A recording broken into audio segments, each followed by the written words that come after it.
Hi everyone, this is Sofia Smallstorm. I'm back in the month of October with the weather turning cold and chemtraily. Lots and lots of those in the last few days here in Southern California. And I am introducing my listeners to someone that I just discovered through a friend of mine, but he has been doing amazing work. His name is Mark Devlin. He's from the UK, and he is sort of moving in the same direction that Dave McGowan did, but I think even deeper. Mark is someone who impressed me when I listened to some of his shows recently. He impressed me as someone who really gets the enormous scope of our making of the counterculture. Well, we haven't made it. It has been made for us. He comes from the music world himself, so let Mark introduce himself to you. Welcome, Mark. Thanks, Sophia. And I think probably your idea of what constitutes cold weather and mine are slightly different. Being in Southern California, you should try it in the UK. It's not so much the cold, Mark. It's more the change, the drastic change. It was in the 80s. We were in shorts and I swam in the ocean about 4 times this weekend. And now I'm all bundled up with layers. And it's been just literally like 24 hours or less. It turns from one day to the next to a different season entirely. And that's kind of, I would have to say, man-made weather. Right. Well, who knows what the hell is going on with the weather? I think that's another show, another day. Yeah, and perhaps for a different guest. So anyway, Mark, I really want to congratulate you on the breadth of your intelligence, your mind, your ability to have plumbed as much as you have. I listened to the talk you gave at the Free Your Mind conference. That is excellent, right. And I'm going to link it in the show description. We have a genius with us. Oh, please, come on now. You're killing me. No, I'm not. So would you give us a little background and tell us, kind of how you wandered into this? I know that you are a DJ, right? That's all I'll say. Yeah, well, I still am. I'm often introduced as a former DJ, and I'm just about hanging on in there. I still do a few gigs.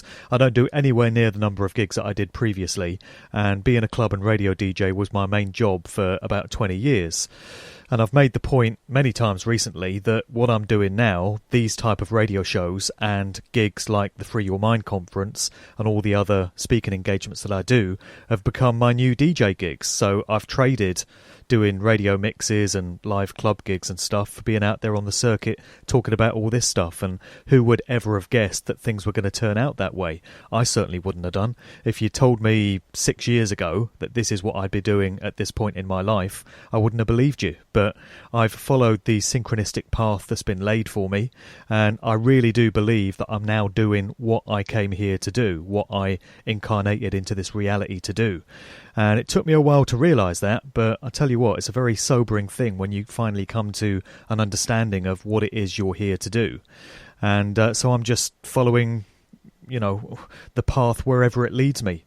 And it's been a case of piecing together lots of different bits of information from a very wide eclectic array of sources over the past 5 or 6 years in terms of trying to come to some understandings of how the industry that I've been a part of for so long, the corporate music industry, plays its part in the overall scenario of what's going on in the world.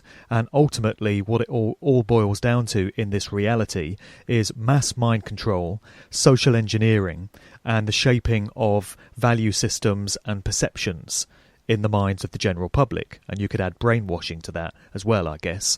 So if you're a malevolent control system of the type that we've had ruling over humanity for a very, very long time, and if you've made it your business to infiltrate and hijack and manipulate all other aspects of our lives, so the financial and banking industry, the mainstream media, and the sort of lies and deception that we get fed through the evening news, and then the world of big business and the food and drink that we eat, and the scientific community, academia, all the stuff that we're taught in schools and colleges and universities and so-called seats of learning, and the military and all these other different aspects of our lives, you are not going to leave alone the fantastic opportunity that exists to control the perceptions and beliefs and even behaviours of large numbers of people through the entertainment industry. You know, it's an absolute golden opportunity. So we're talking Hollywood movies and, of course, the music industry, and you could throw the television industry into that, and also big sports, you know, the big sporting events are all part of this mass mind control process. And the reason why it's so successful is because people let their guard down when it comes to entertainment, because it's the one time when you're not expecting to be manipulated. So you do get people that tend to be quite cynical about what's told to them by the mainstream news, and they're very cynical about what's said to them by politicians and so-called world leaders. But most people would deny that the entertainment industry and the music that they listen to could be having any kind of controlling effect on their lives. And as I say, that's why it's so effective, because nobody's expecting to be manipulated at that time. So over the past... Now, Mark, let me just pause you. When do you think this started, the control of the mass mind through entertainment? Can you give a just ballpark time? I think you can probably take it all the way back into the ancient world. If you wanted to go back that far, you could look at what the Romans were doing with their gladiator events and their circuses and stuff like that. You know, we're familiar with the phrase bread and circuses, which are the two essential elements to keep the masses controlled. Basically, you feed them, you make sure they've got enough food, and you make sure they've got mindless entertainment to detract their attention from important things that are going on, and so they don't notice how they're being screwed by the political system. So you could take it right back to those days, really, in terms of how the concept plays out. But in terms of the entertainment industry as we recognise it today, I mean, in Hollywood movies, it probably goes right back to the early days of those films, 1920s, I guess. And in terms of the corporate music industry, we're looking at, I would say, the 1950s onwards. So the kind of rock and roll era. Bill Haley and the Comets rock around the clock onward. So there's evidence to show that the hidden hand was present in both the American and the British industries from the 1950s going all the way forwards. Many, many examples through the decades. Now, Mark, you mentioned about your own path. You said you had now begun to do what they call Dharma, Dharma, your real work in this life. So that tells me that you have a metaphysical inclination in your philosophy. Would you say that the metaphysics of the mind control is a big component also? Can you talk about that a little bit? In terms of our true purpose for being here, you mean? No, in terms of the way that our minds are manipulated, they're definitely manipulated on this engineered level, meaning a linear cause and effect thing. Like you said, people let their guard down. So in a situation of unguardedness, we can be fed and programmed much more easily than if we had our wits about us and we were, right, eagle-eyed and watching everything and critiquing it as it was coming to us. So the hidden hand, as you call it, has a deep knowledge of the way that the mind works and the way that the spirits work in people, their own spirits, their souls. There's another quality of that's not quite as tangible and linear, I suspect. And I wondered if you could explain that a little bit, because it seems to me you would know about that. Right. Well, I see a definite war on the subconscious mind going on, and so much of what is done to us through entertainment is aimed at the subconscious mind, at being absorbed by the subliminal, where it's not properly understood and processed and scrutinized the way it is when information hits us in our conscious mind. So a lot of the symbolism that we get and a lot of the stuff that happens in music on an unseen level, the sound frequencies and stuff that's happening in the components of a piece of music that we listen to, is having a big effect on our subconscious mind. And it's a work of genius because, scholars in this area and psychologists have shown time and time again that what we absorb into our subconscious mind has an effect on our belief systems and our values and our behaviours. I think we've all seen these subliminal ads where you have the word sex, or you have some sort of sexual image cleverly hidden in some flowers or something, an image that looks completely innocent on the surface.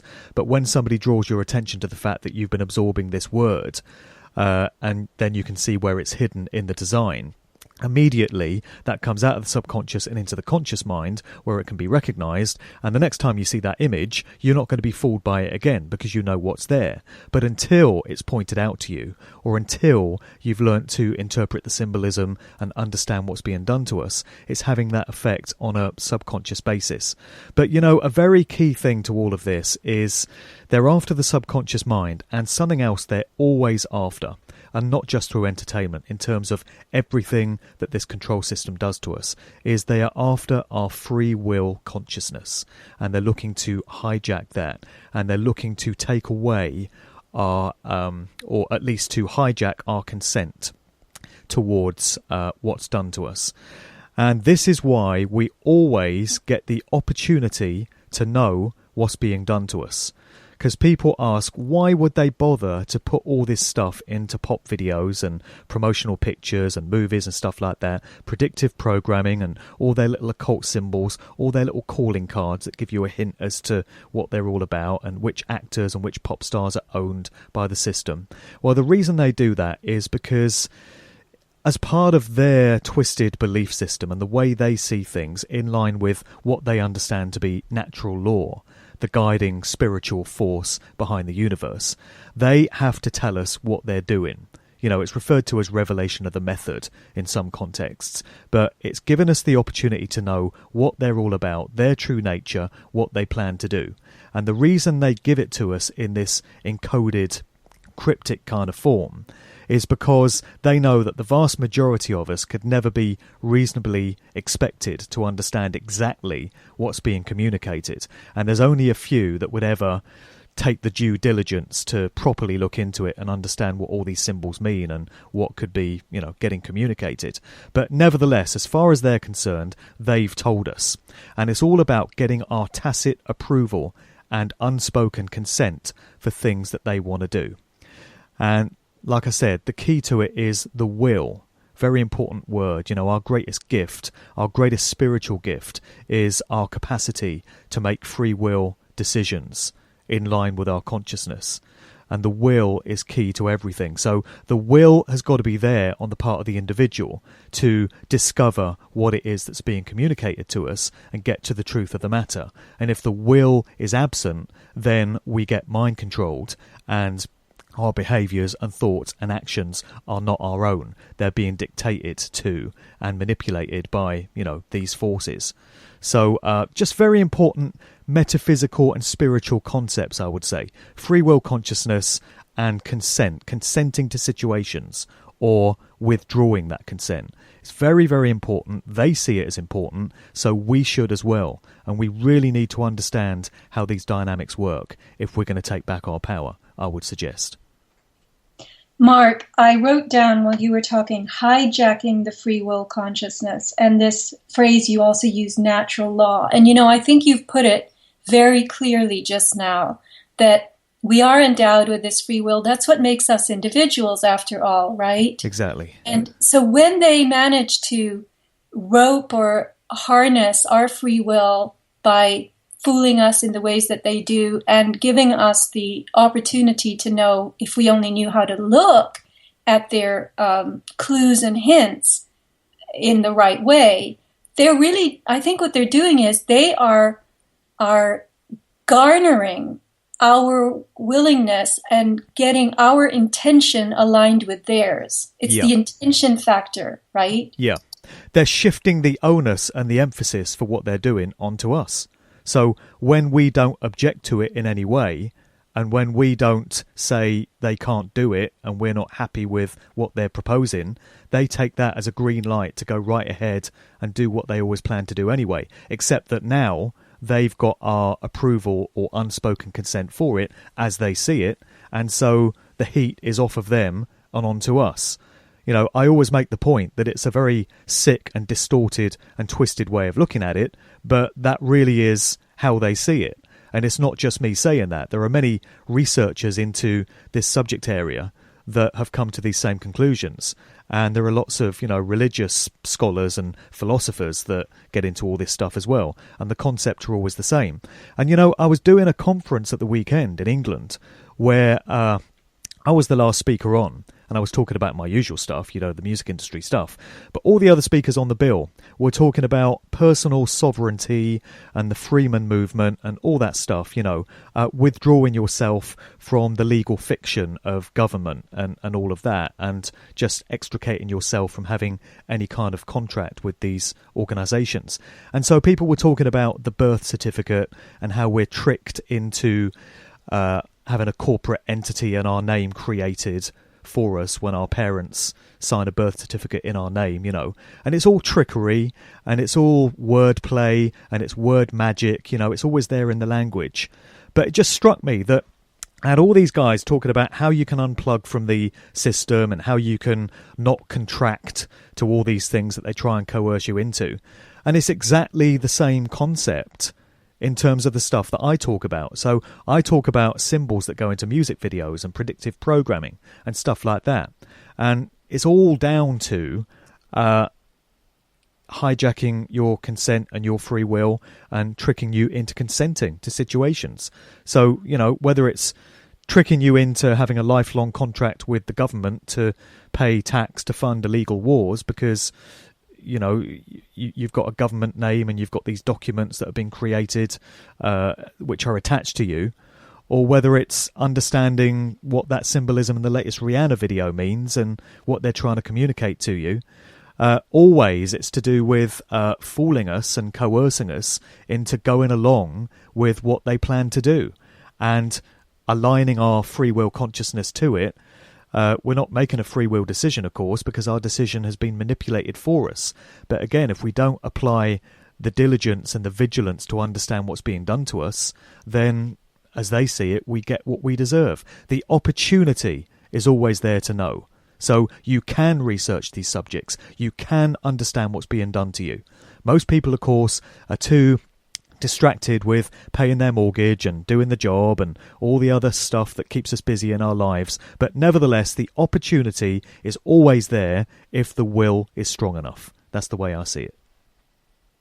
Yeah, and you were using the words trickery and manipulation and coercion. And being fooled. Yeah, but I think that what's happening is we're being maneuvered without realizing that that's even possible, because we believe that we're in charge of our own lives. I mean, really, you can walk out onto the street and you can ask anyone and everyone, are you in charge of your own life?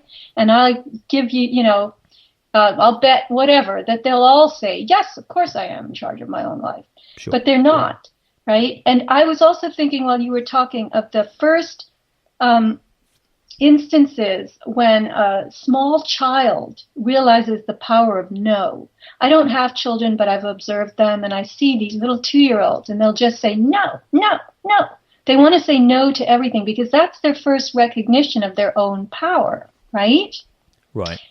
We don't use our power of refusal as much as we really need to, given the crazy shape of our world that's been transformed under our noses and includes us in all the ways that you and I have just been talking about. Right. We've got to be saying no more often and withdrawing our consent.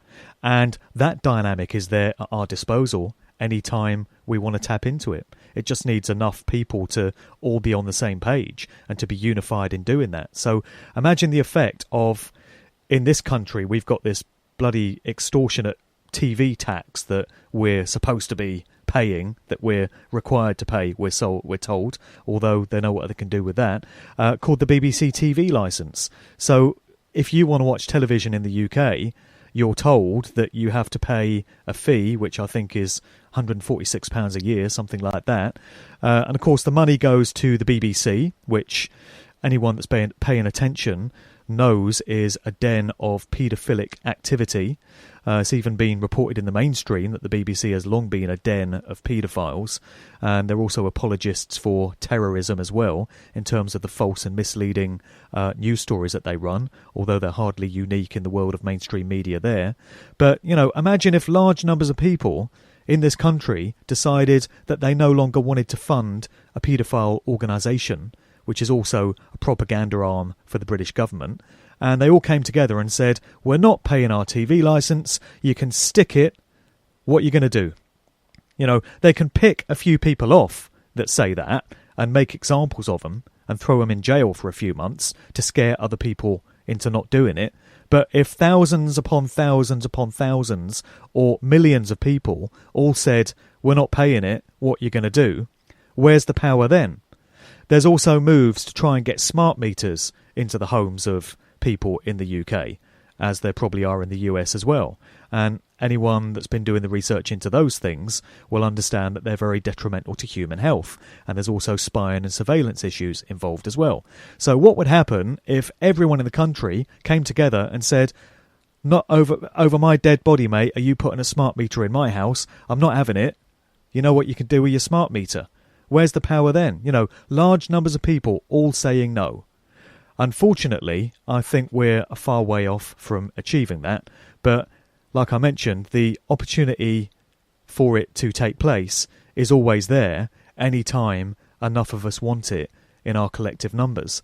And let me just pick up on something you mentioned there in your question when you were talking about how people will deny that they can be so easily manipulated and mind controlled. Because I hear this all the time.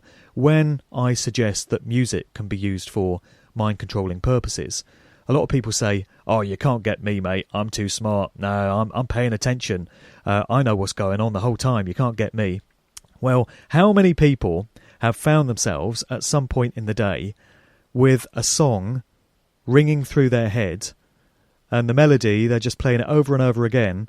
And when you actually stop and think about how that song got into your head, if you think about it hard enough, you might remember that you heard it earlier that day on the breakfast show on the radio while you were driving to work.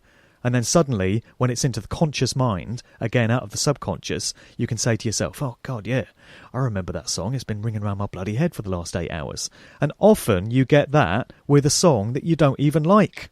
I certainly do. I find myself humming the melody to a song that I hate. And then I think, oh yeah, I heard it in that bloody ad, didn't I, in that shop that I was in earlier. So this stuff can get into your head, despite you protesting that you're too smart for it too. You know, we all get manipulated and mind controlled and engineered in this way all the time. So it remains a case of being vigilant, being aware, and being conscious of what's being done to us and trying to understand it. So I just mentioned that as a little example of how, you know, these social engineers that do understand exactly what they're doing can get inside your head, no matter how smart you think you are. Yes, in fact, I wake up singing songs that are in my dreams that come from years and years ago. They happen to be songs that I was fond of, so I can't say that it's music I don't like. But Mark, I wanted to go back to something that we were just discussing, and this idea of participating in the market to make it bigger and stronger and generate more revenues for the perpetrators of all these noxious designs. And I'm thinking of, you know, just people listening to hit singles on the radio and then running out and buying the recording, or in today's, I guess, world, you would download it. But we participate, and we have the right to refuse our participation, the right of refusal to say, no, I will not participate, I will not buy this, I will not pay for this. Right. But we're just sucked and swept into the whole trend, and this idea of making trends and not inviting us. They don't even invite us. They have us all surging like lemmings to join and be part of this trend, because that's what will give us status and acceptance. And we don't even understand the roots of what's happening. They understand it. We don't. That's how malleable we have become. And I think we've always been that way. We've always been very childlike in our willingness to participate, because we are herd animals. You know, we have this big group instinct going. Right. Yeah, it's our tribal nature, I guess. Humans always seem to gravitate towards tribes, which is why you get rival football teams in the same city, you know, and you get different religions. You have Catholics versus Protestants within Christianity, and you have Shiite and Sunni Muslims, you know, all these different factions and little splinter groups. And then in music, you have different types of rock music, different types of dance music, different types of hip-hop, all these different sounds, and people just like to belong to one group or another and seek out peers that share their interests, and then they go up against another group. It does seem to be pandering towards our tribal instincts. But, all these movements and these genres and these sounds and all the cultural heroes and the big pop groups and the popular movies and the popular games and everything are all served up to us. You come to realise that none of these things are allowed to develop organically under their own steam. Anything that's popular, anything you've heard of, any figure who is a household name that the average Joe in the street has heard of, has been placed there for us.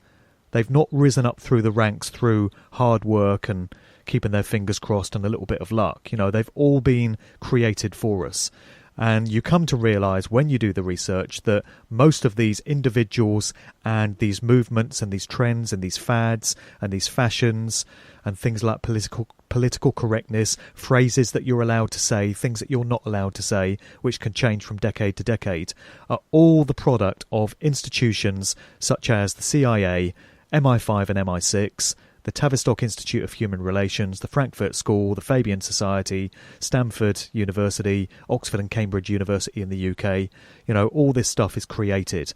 This is where we get into lifetime actors and culture creation, which are a couple of subject areas I've been looking at a lot in recent times. Just taking it back to what you were asking me about, because I know I'm darting around a bit here. I tend to do this when you get me on a roll. But we were talking about the opportunity to say no to things and what would happen if we collectively did that. I'm just thinking about the way so-called hip-hop music has gone in the last several years, because I've been primarily a hip-hop, R&B, black music DJ in my career. But what passes for so-called hip-hop and R&B now is just a grotesque, hideous caricature of its former self. It's straight garbage, it's spirit-crushing and soul-destroying, and it's straight satanic as well, in terms of the way this stuff sounds and in terms of the artists that are being used to spearhead it. And something that I decided a few years ago was that I just wasn't going to go with it anymore. I didn't like the way the scene was moving. I didn't like the sort of stuff that was being pushed out there. And whereas most other DJs and most other fans of the music allowed themselves to be carried along on the wave and allowed themselves to be coerced and sent off in that particular chosen direction, I decided that I wasn't going to have it anymore. So I gave up playing that music, and it meant turning down a whole bunch of gigs and not being able to make a living out of it like I used to. But it's just something that I wanted to do to make a personal statement. And I'm not saying that to put myself on any kind of pedestal.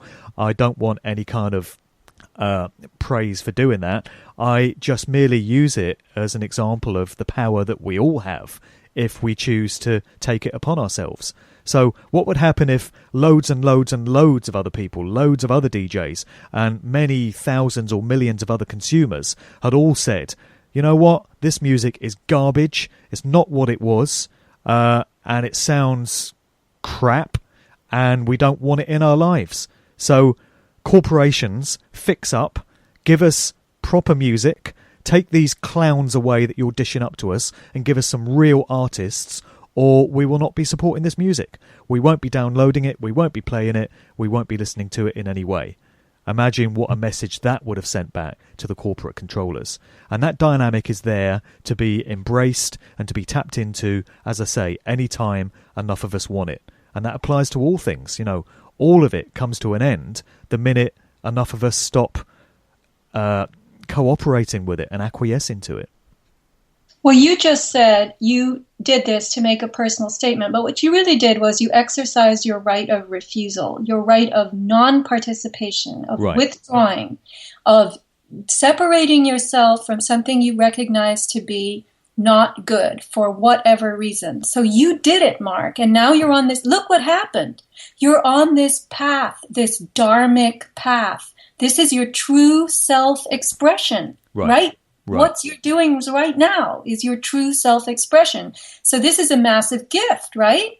Right, and I would not be doing this. I would not be on this show. I would not be doing the sort of conferences and talks that I do if I'd not made the decision to turn my back on that so-called music that I was a part of.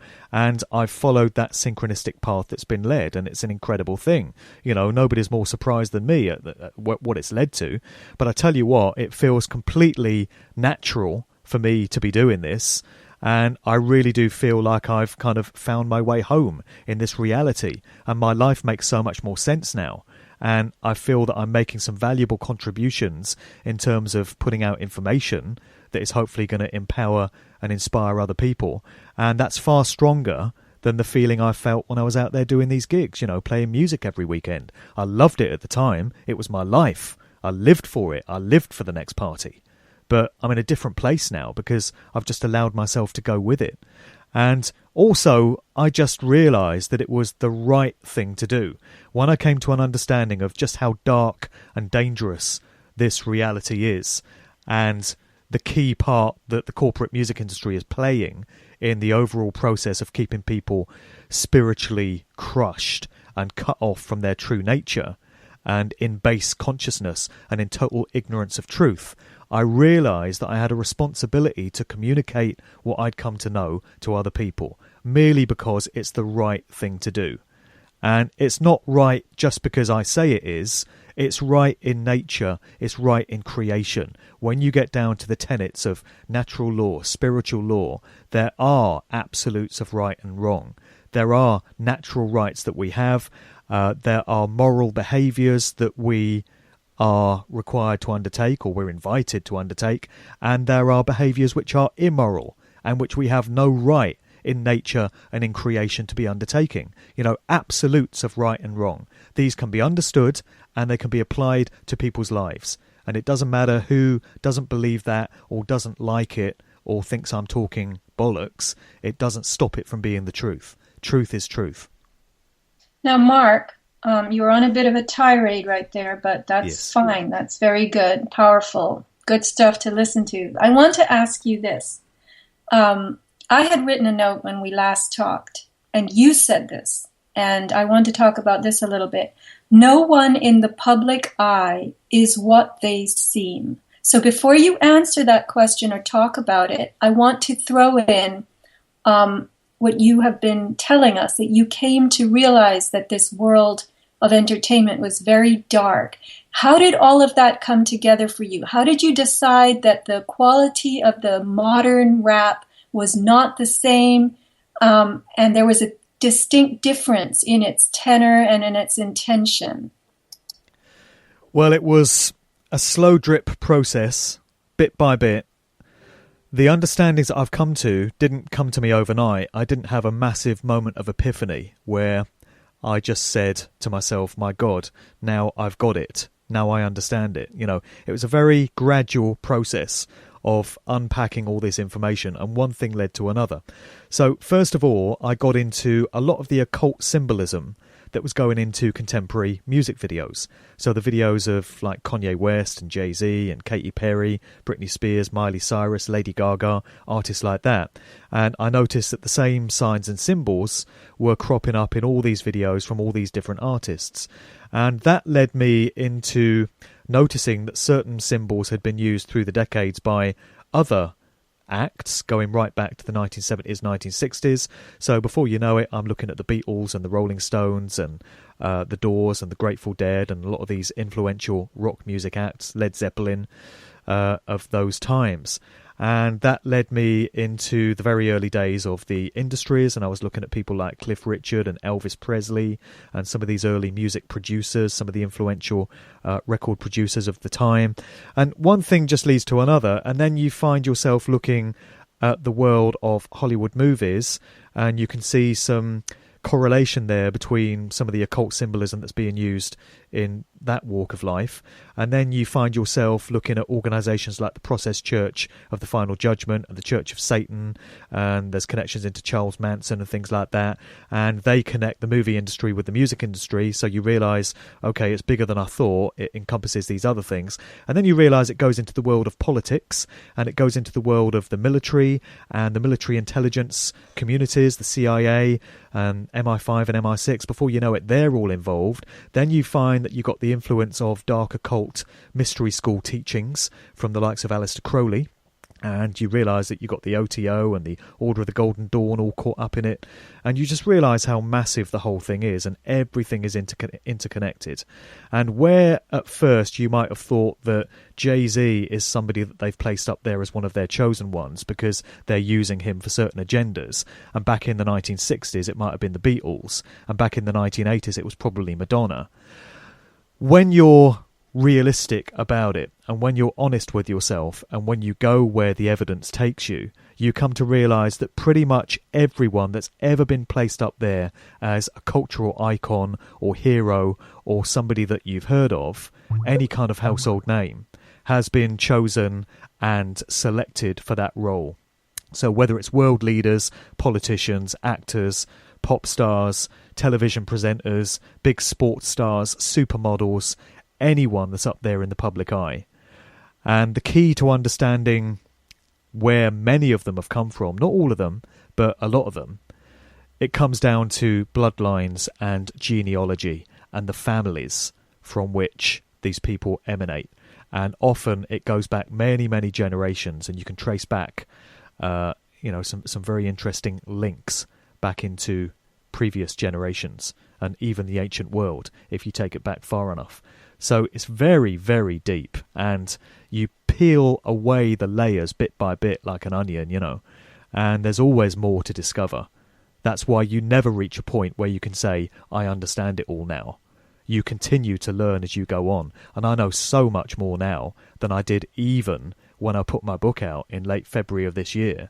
I've learned enough since then to write another book, which in fact I will be doing. But such a deep subject and so far-reaching, Sophia, honestly.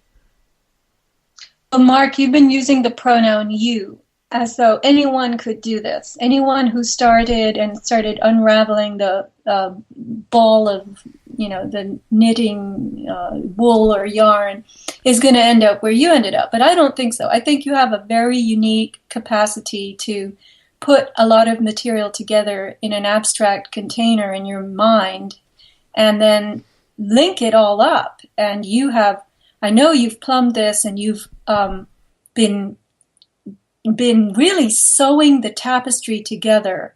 It's like a big quilt. And now you're seeing that the quilt isn't just a two-dimensional quilt. It's got depth to it. So now you have to write another book. So I want you to tell us about your book, the title. I want people to understand that while listening to this interview, if they're at all, excited by what you're giving them, that your book is something we all need to acquire and work through, because it's got to be very, very interesting. I loved Dave McGowan's book, but I think that your book goes even way deeper than that. But to get back to the way that you have put this all together is something that I don't think just anyone could do. And this is the difference, Mark. Most of the people, like we all start out the same, basically. We all have the same stuff thrown at us. We're like little birds flying around, and there are crumbs and seeds that land in front of us. But only some of us wake up. And then only some of us are able to thread together what you have threaded together, using your own power of discernment, your power of deep reflection, your power of choosing and discerning and analyzing for yourself and explaining on that level of self to self. I think that's what you've been doing as you've hunted all of this stuff down. Right. Well, I just want to say that anyone could be doing this, as you alluded to there. Anyone could have uncovered this information and still can, as long as the will is there. Again, going back to what I was talking about earlier. So I don't want to make out there's anything special about me individually. I'm just someone that's followed the clues that were in my path, and I've chosen to bring all this information together and share it with other people, because I think it's important to do that. It's a recognition of what your gifts are in life, isn't it? And I've gone with where I know my gifts lie. So I think I'm someone that can write pretty well. I've been a music journalist and I can string a sentence or two together.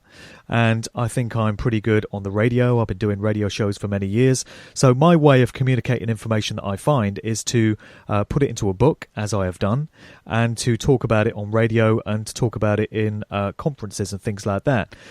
Those are some gifts that I've got. I'm not good at many things in life, but I think hopefully that's a couple of things I'm fairly good at. There'll be other people that have different kind of gifts. There'll be people that are brilliant activists. They get right out there at public events. They could be screaming through a bullhorn. They can be doorstepping politicians, and putting them in awkward positions with their questions. And that's great. We need more people doing that. I'm lousy at that. I can't do that at all. But other people can. And then there'll be other people that do great work on the ground, going out to places like Gaza and doing humanitarian work, or just helping in whatever ways are required in these trouble spots around the world. I'm no good at that. That's not my thing at all. But other people will be. So we all know what our strengths are, and we can all be employing those in different ways. You raised Dave McGowan there, and a lot of people compare the work that I've done in my book to his brilliant work from Weird Scenes Inside the Canyon. And it seems that every time I do an interview, his name crops up, and rightly so, because the legacy that he left behind in terms of that work was absolutely invaluable. All the work that he did to uncover the family backgrounds of all these artists coming out of Laurel Canyon, and these links back into the world of military intelligence. Of course, so many other researchers to question all these cultural heroes that we get served up to us. As I say, if it hadn't been for McGowan's work, I wouldn't have come to these understandings myself, and it set me off on my path to take it even further.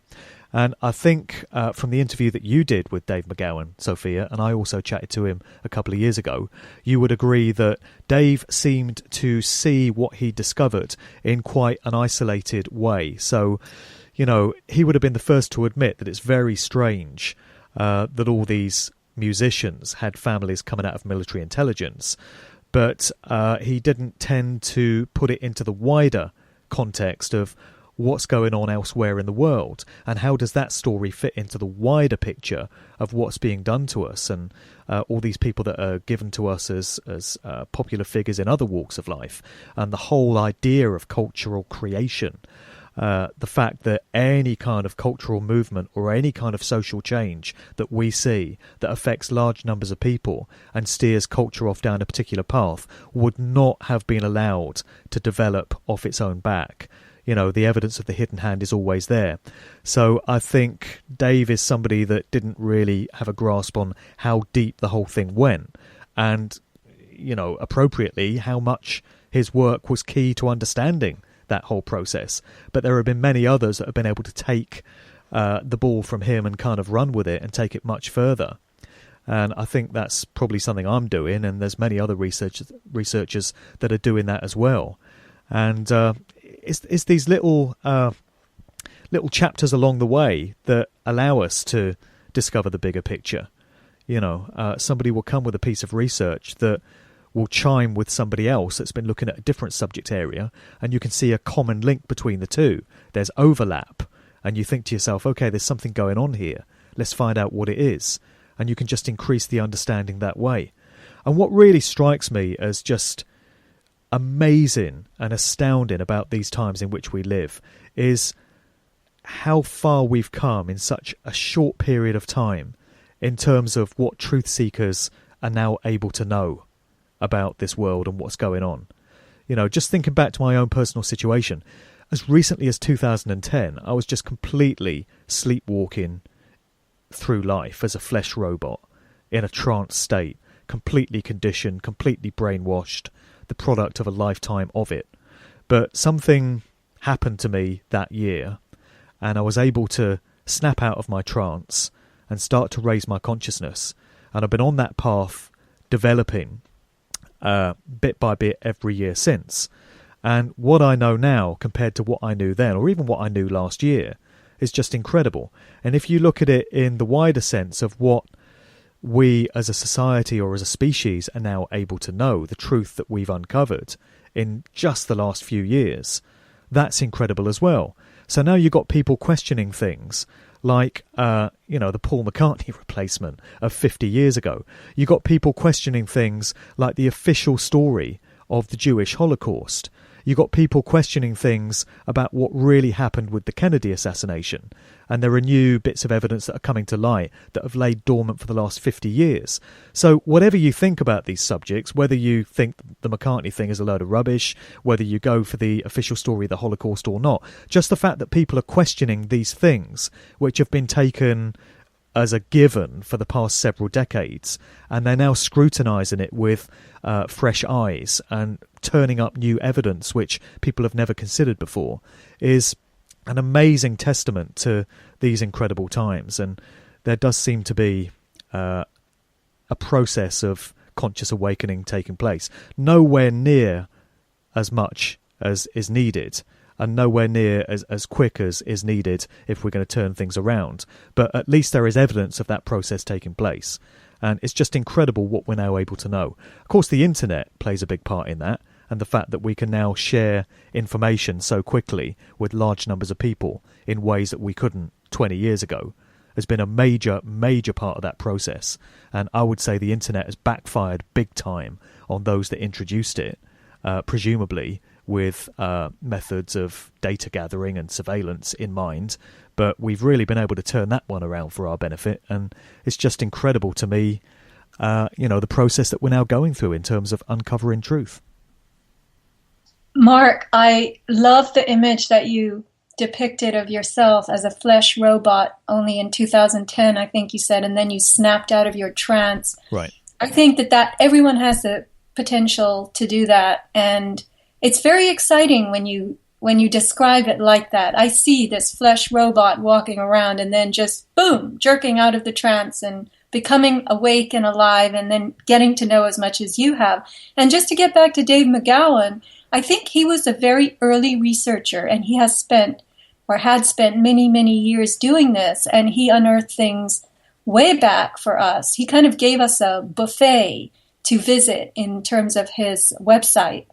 Sure. And many of us visited it, and I woke up to his Laurel Canyon series that was posted online back in 2009 and 10, and I was very excited by it because Laurel Canyon is literally, not far from where I live, an right. hour, 2 hours drive, and it was very exciting to think about this hidden agenda that had been so carefully farmed, and yet, I used to get into all those albums and songs when I was in my teens. And what I've said to others before when we've talked about music is it upsets me now that I got roped in so easily. And, I was watching a film last night on a movie classics channel. It was called the Hollywood Canteen. Do you know about the Hollywood Canteen? I don't think so, no. Okay, so apparently in Hollywood in the 40s, the movie industry was already going full force, but they had this big, huge building that the studio carpenters put up and refurbished themselves, It was like one of the big buildings on their lots, and they called it the Hollywood Canteen, and they invited the servicemen, the soldiers, to visit, and it was just pouring full of soldiers every night, and they had all the stars there and even people who were messengers and grips and worked in Hollywood on the sets. Those people all came as well, and they all mingled. It was a very quote-unquote democratic environment where you could dance with one of the big stars like Olivia de Havilland if you were a serviceman, or you would be fed and served and waited on by these by anyone. It could have been by a messenger or a star, but you rubbed elbows with the swell folks, so to speak, and they were showing their gratitude. This was what it was set up to be demonstrating gratitude for the people serving in the war. And the movie was heavy on entertainment. This movie called The Hollywood Canteen. It's a black and white movie. Betty Davis is one of the MCs in the Hollywood Canteen as you're watching the entertainment going on. And so I was watching the singing and the dancing, and I was thinking, this is really, it's really simple. It's almost created for children. And that's where it all started to me. The slapstick of Charlie Chaplin and this very, very childlike appeal that they worked into the early entertainment acts. And I think that's what put the American public to sleep. It infantilized them because this wasn't sophisticated entertainment. I mean, the skill level was very high. Look at Fred Astaire, for instance, and Ginger Rogers and people like that. But the music was very skilled. But there was, and it was like scripted for children. And I was discussing this with a friend last night after I'd watched this film, and I was just marveling at how different it is now, because now the scripting, the programming is so dark and it's so unchildlike. You see all these satanic symbols and these horrible costumes of black and metal and these absolutely just discordant, cacophonous sounds that the music is supposed to be telling us is musical, right? So it's so different. It's like literally like night and day. Right. Are you familiar with this meeting which took place in March 1969 of Planned Parenthood, where this guy called Dr. Richard Day stood up and addressed a group of paediatricians? I'm not sure if you've come across that story before. Do you remember hearing that? I'm actually reading a book about the origins of Planned Parenthood right now, but I haven't come across that meeting in the book. Right, okay. Well, I just mention it because it's a story that David Icke tells often in his public talks, and I often refer to it in mine as well because it really helps to illustrate the point. So there was this meeting which took place in Pittsburgh, Pennsylvania, and it was of Planned Parenthood, which is all about eugenics and population control. It's connected to those nice folk at the Rockefeller Foundation, so that should tell you something. And they wheeled out this specialist by the name of Dr. Richard Day, and he addressed this bunch of paediatricians, and he was talking about all the social changes that were planned for the decades ahead that were going to be rolled out bit by bit through the decades. And the audience in attendance were asked to put down their pens and pencils and turn off their recording devices and not take any notes.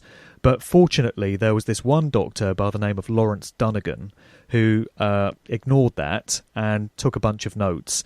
And later in life, in the 1980s, I think, just shortly before he died, he released details of what had been told to him during this meeting. And the reason it's so vital is because the guy that was addressing it, Dr. Richard Day, was so bang on the money in terms of what he said was going to be unfolded, that he had to have had inside knowledge and he had to have been connected to those groups and networks that could actually make all this stuff happen. So he spoke about how there would be an agenda to degrade morals through popular culture. He spoke about how movies would gradually become more and more graphically violent, more and more overtly sexual, and you'd see people doing stuff in films that previously you would never have imagined, that would have horrified people. But bit by bit, gradually, they would normalise people to seeing all this kind of stuff. And he said the idea would be to desensitise people to violence and death, so that it would no longer be a big deal. It would just be something that they'd come to expect because they've seen so much of it in movies and TV shows. Then he got on to music. I mean, he talked about all different areas of regular daily life, but I'm just focusing on the entertainment industry aspect of it. And he spoke about music, how music was going to be degraded as well. The lyrics were just going to end up being debased, and eventually the production methods and the way that the records would sound would get changed as well. And the idea was to just completely change people's moral values and desensitize them to all this stuff, you know. And he made a point of saying that it's the younger generation, young people that we're after in all this. So people in their teens and 20s, anyone above the age of about 35 was completely irrelevant, because as they saw it, they were past it. They were a generation that was on its way out. And it didn't really matter whether they objected to this or not, or what they had to say about it, because they're largely irrelevant. So certainly people of my age and generation would be considered not worth bothering with. It's the young people you've always got to get. And it's always the young people that they target with these different music movements and all these games that come out, all these trendy, video games and stuff, and all the apps that you get on phones now, and all the latest technology, the smartphones, all these gadgets and gizmos that people have. It's always the kids, it's the young people that they want to grab with all this stuff. And if you think back to the masterclass in culture creation and social engineering that was the mid to late 1960s, the hippie scene, the whole counterculture movement, the generation that they had in their sights for all of that, and, I think McGowan and so many others have shown that the whole thing was pretty much sponsored by the CIA, was what was known as the baby boomers. It was this generation of people that were in their 20s in the 1960s. So they were born at the tail end of the Second World War, and they were considered a generation that they wanted to experiment on socially. So they had them in their crosshairs, and they dumped all this stuff on them. LSD, psychedelic rock, the birth control pill, the Vietnam War, all these other social changes that were happening at that time. And then you look at all these other movements, always aimed at young people. And it struck me, I was watching a TV special the other night by Derren Brown. I don't know how much folk in the States are up on Derren Brown, but he's an illusionist and a mind control expert, and he does it all for entertainment purposes. I suppose the closest thing you would have to him in the States would be David Blaine. But Derren Brown takes it even further, and he's an absolute master of manipulation of the human mind. He understands so much about how it all works. There are some researchers that think he's got to be within the employ of MI5 or MI6, because they would not allow somebody out there on the public stage to be doing all this if they weren't absolutely controlled and, working within those circles.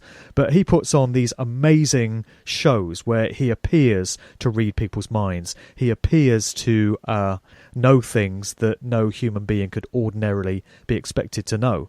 But one thing that struck me about the show that I watched, and I've been to a couple of his live shows as well, is when he does his little tricks and he seemingly reads people's minds, it's always young people. His fan base is generally students in their 20s. So whenever he gets volunteers to come up on stage, whenever you see people being put into some sort of trance state, and there was one TV show he did a while back where he seemingly coerced this woman into becoming a mind-controlled assassin. And he showed how this program was probably done by the CIA when it comes to the likes of Sirhan Sirhan and Mark Chapman and other famous Manchurian Candidate-style assassins. Derren Brown went through the whole process of effectively mind-controlling someone to become an assassin. But, the person that he chose for this was in her 20s, and it's always young people. And it seems to be that young people are the easiest to control and the most compliant and the most likely to go along with something and be led down a certain path than somebody of my age or your age or, anything above 30 really. And this could be one of the reasons why I woke up myself so late in life at the age of 40, because I often look back on it and I think, how the hell did I stay so ignorant and so dumb for so long?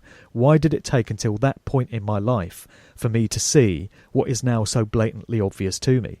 And I think there's something very key to the fact that the younger you are, the more able you are to be mind controlled. And as you advance through life and you gain experience and you gain spiritual maturity, or at least you should, that's the idea, then it becomes easier to pierce the veil and see through the illusion, and it becomes more and more difficult to mind control you.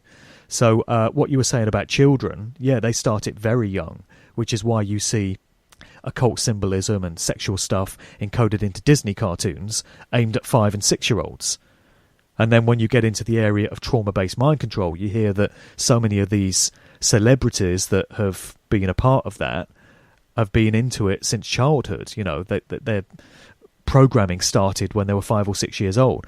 They get people very, very young, through childhood, through their teenage years, into early adulthood. That's where all the mind control takes place. And the idea is to get all these perceptions and these value systems and to manipulate people's morals when they're very young, so that that's carried forward through the rest of their lives. But as we've seen, it is possible to break the programming, and that's what needs to happen.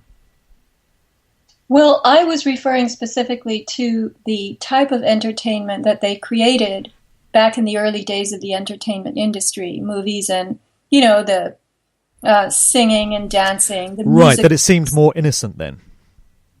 Right, and they were creating, I think, a broad baseline of innocence. They were using entertainment to let people drop their guard because it just seemed so harmless and cute and funny. And then they took it into these areas of what they have now, the dark, satanic. Yeah. Well, I mentioned that Richard Day anecdote, the Planned Parenthood thing, because I think it was the plan way back then for the sort of stuff that we're seeing being rolled out now to take place. So I think back in 1969, and probably even before that, the plan was in place to gradually change the face of entertainment. So it started off quite innocent, and it started off seemingly wholesome and, family friendly.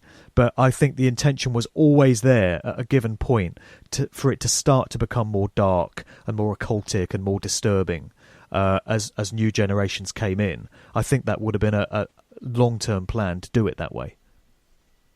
Yeah, that makes complete sense. And I'm interested to learn more about that particular meeting. Let's see if I come across it in this book. But Mark, I was reflecting on a psychologist I knew a few years ago who was writing a book, and I used to be a book doctor. I used to help people shape their books and get them into publishable form. Anyway, he said that when he was growing up in America, the worst problems that authorities or administration encountered in schools among children was running in the halls and chewing bubble gum and talking out of turn. Those were the problems that school children displayed when they were behaving badly. And look at what we have now. So there's the debasement. It's happened right in front of our eyes. That spectrum has just gotten wild today. Right. Yeah. It's certainly been a long-term plan, because the architects of this cultural debasement that we're talking about play the long game, and they certainly do plan decades in advance. I think we can see that with things like the predictive programming around 9/11 started decades before September 2001. There's many, many examples from the 1980s, 1970s, maybe even the 1960s when you look at it in movies and TV shows and stuff, depicting what was going to happen in 2001. So the plan was already in place then. And, many people think that the World Trade Center towers in New York were constructed for the specific purpose of being brought down 35 years later. It certainly seems to be the case, and there's so much evidence for that. So they do seem to plan many decades in advance, and they've probably got an idea in mind now of where they want society and culture to be in 30, 40, 50 years from now. And it will go that way unless it's headed off, and unless we collectively put a stop to it. And, it's not a done deal. It doesn't have to be that way. We can take back our humanity and our morality and our strength if we choose to do it. But I'm just saying the plan will already be in place in terms of where they want to take things. So they're very clever, these individuals. They're all very much on the same page. They're working towards the same goals. They display elements of unity and togetherness that the rest of us just don't seem to be able to. And that seems to be why we're so easily controlled, because there's not enough of us uniting and pooling our consciousness and our positive intent and coming together in that way. If we did, we would certainly be a force to be reckoned with, and things would change very quickly. But until that process happens, then the manipulators are going to have the upper hand, unfortunately. But like I say, it's never a done deal, and there's always the opportunity to turn things around. Now, Mark, I wanted to ask you a little more about this concept of their unity has to do, in my opinion, with a couple of things. They use themselves and their children, they contribute their children to these programs, and they don't have any qualms about it. I mean, they don't care if their child ends up being mind controlled and a victim of some untimely death years down the road, right? Because they believe in the whole path, the way that society's going. They're part of it. They are the executors of this. They are the builders. So there's that, and there's the fact that they have all the money. So they can use money to reward people and incentivize people, and we can't. Well, that's right. Yeah.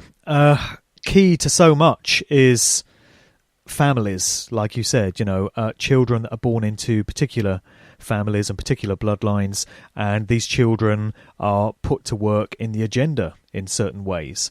So, as I was saying earlier, certain children of specific families will be put to work in the world of politics. There'll be a role laid out for them, and it will just be written that they're going to become a governor or a president or something like that.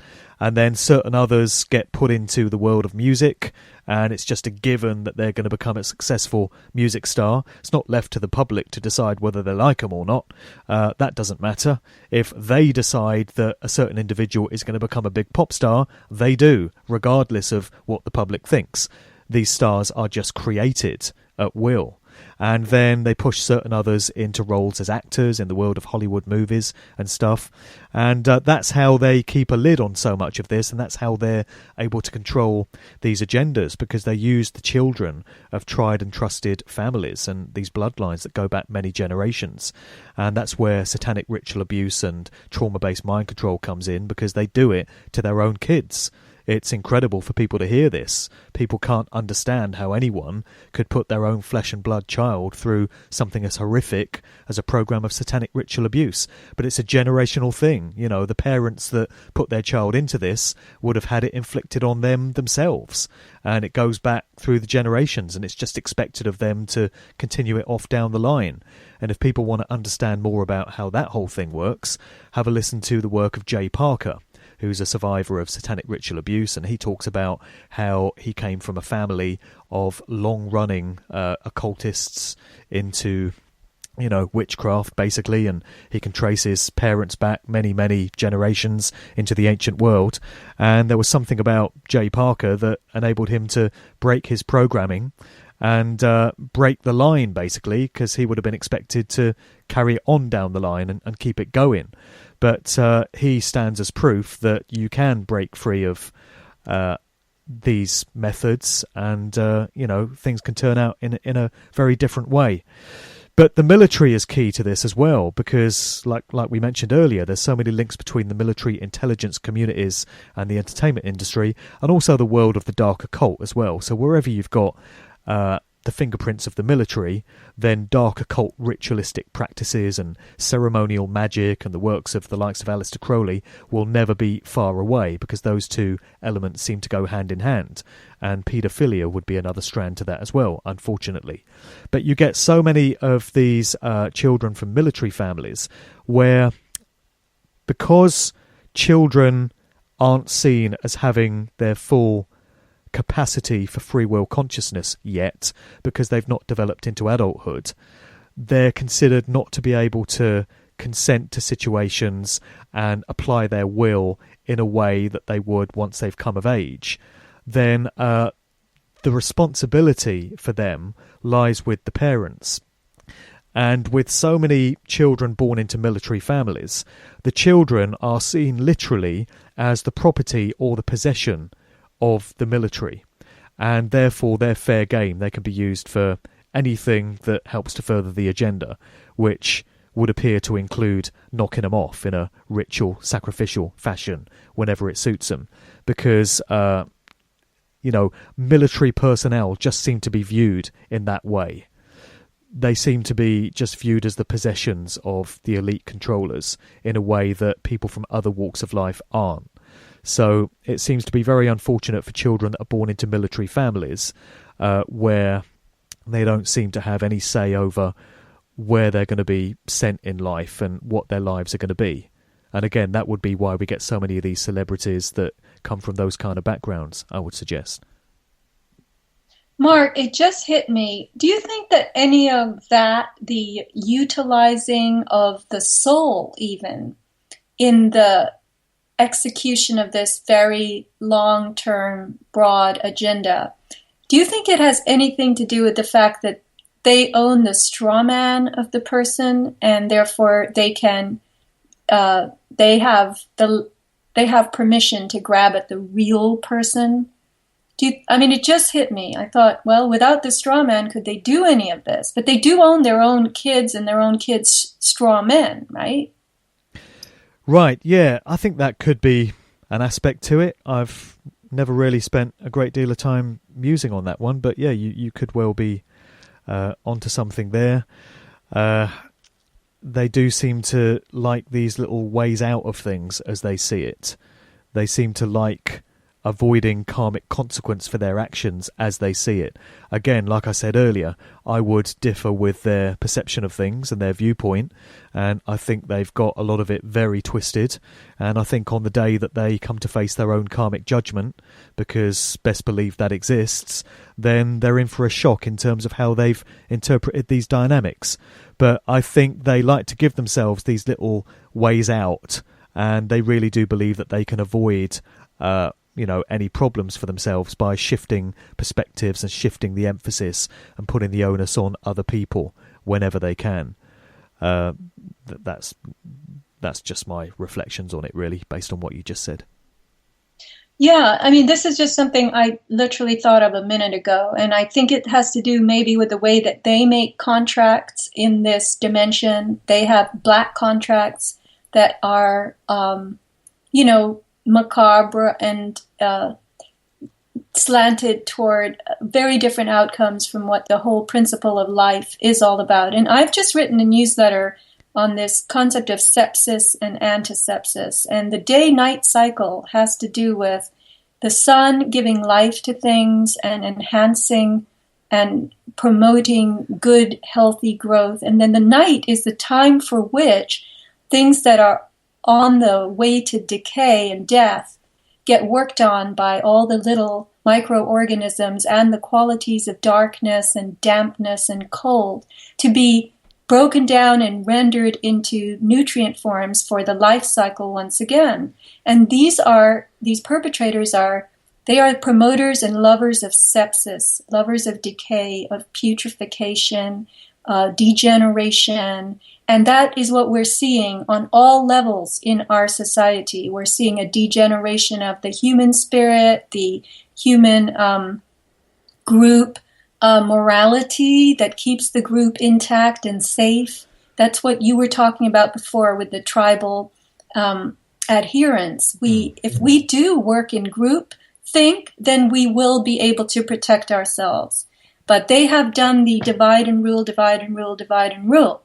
Separating us into these little pods that are now all fed by addiction to devices and electronically disseminated bad information, put it simply. Yeah, and that's a form of culture creation in itself that a lot of people miss.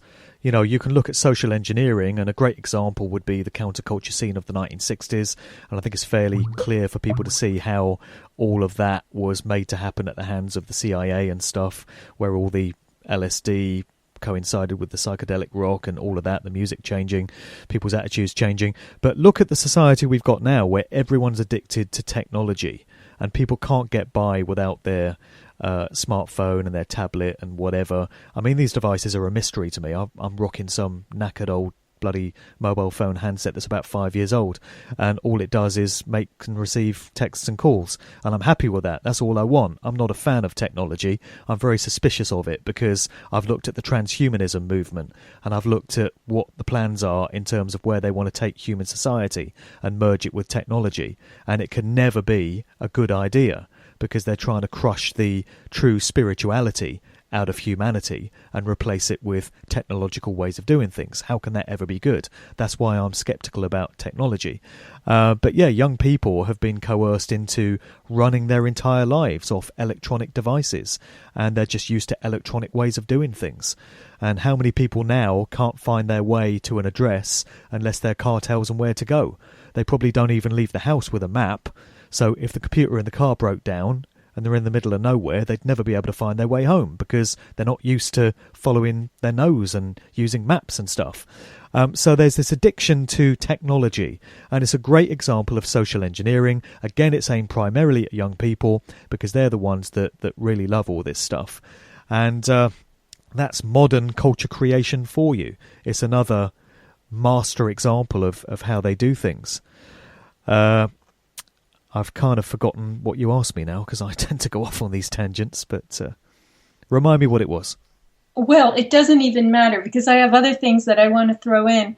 I wanted to ask you, because I know you have your own children, and you're someone who wanted at one time to be part of the BBC. And I think I was going to say earlier on when we were talking about this, one reason it might have taken you so long to wake up, Mark, was because you were embedded in that milieu. You made your living by promoting music from the music industry, right? So you have children, and what do you tell your children? Well, yeah, not making it to the BBC was my greatest gift, but you couldn't have told me that a few years ago when I was sending off demo tapes and I was getting really depressed every time they'd say, thanks, but no thanks, don't call us, we'll call you, because I thought that I was at the level where I was ready for that kind of stage of things, but I kept getting knocked back, and I can see now that it's my greatest blessing that I never got snapped up by that organisation or any other corporation of that nature, because it would have made it so much more difficult for me to break out and be doing the kind of work that I'm doing now, and it would have created all kinds of other problems. My own kids are very young. They're only 5 and 7.